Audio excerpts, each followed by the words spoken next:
¿Cómo te atreves a decir eso a mi hijo? ¿Que no ves que tiene 7 años? Te voy a dar la tetera.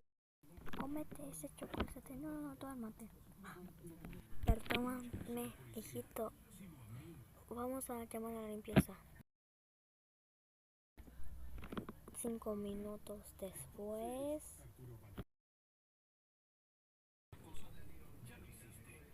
Ay, estoy en el auto dormido. Es que me dejaron ahí. No voy a salir. Ayúdame. Guau, ayúdame, estoy atrapado en un auto. Guau.